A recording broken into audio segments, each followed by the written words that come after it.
Para sekutu NATO Eropa menghentikan berbagi informasi intelijen dengan Washington saat makin menguatnya isu pencaplokan Greenland oleh Presiden Amerika Serikat Donald Trump. Menurut surat kabar di iPaper pada Senin 19 Januari 2026, hal itu menunjukkan turunnya kepercayaan di dalam NATO.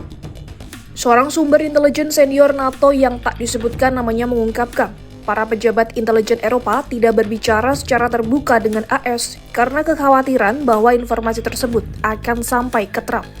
Mereka khawatir Trump akan berupaya memanfaatkan alasan itu untuk merebut Greenland secara paksa. Menurut sumber intelijen senior NATO itu, situasi ini terasa sangat aneh dan tidak masuk akal. Sebab hubungan AS dan para sekutu NATO Eropa sebelumnya berjalan baik.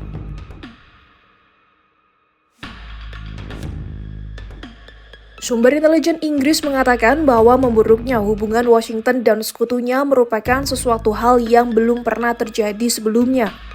Inggris disebut telah kehilangan statusnya sebagai mitra utama AS dalam berbagi intelijen. Menurut sumber tersebut, saat ini Inggris pun dipandang oleh Washington hanya sebagai bagian dari Eropa.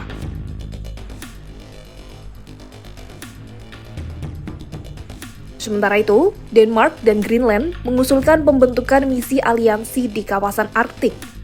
Usulan itu disampaikan oleh Menteri Pertahanan Denmark, Troels Lund Poulsen, dan Menteri Luar Negeri Greenland, Vivian Motzfeldt, dalam pertemuan dengan Sekretaris Jenderal NATO Mark Rutte. Poulsen berharap Denmark, Greenland bersama NATO dapat mengembangkan kerangka kerja terkait bagaimana hal tersebut dapat diwujudkan. Lalu terkait misi pengintaian NATO yang saat ini berlangsung di Greenland, Poulsen mengatakan tidak menganggap misi itu sebagai sebuah kesalahan. Sementara Rutte dalam unggahan di platform X menyebut telah membahas betapa pentingnya kawasan Arktik termasuk Greenland bagi keamanan kolektif kawasan. Sekjen NATO itu menekankan pihaknya akan terus bekerja sama sebagai sekutu dalam isu-isu penting tersebut. Sebelumnya, sejumlah negara Eropa anggota NATO mengerahkan pasukan ke Greenland untuk berpartisipasi dalam misi pengintaian menyusul ancaman aneksasi pulau tersebut oleh Trump. Sedangkan pada 19 Januari kemarin, pasukan Denmark juga dilaporkan telah tiba di Greenland. Misi yang dipimpin Denmark itu merupakan bagian dari upaya NATO yang lebih luas untuk memperkuat kehadiran militer di kawasan tersebut. Adapun, Greenland merupakan bagian dari kerajaan Denmark. Trump berulang kali menyatakan bahwa Greenland seharusnya menjadi bagian dari AS dan mengesampingkan fakta bahwa pulau itu ada dalam teritori kerajaan Denmark.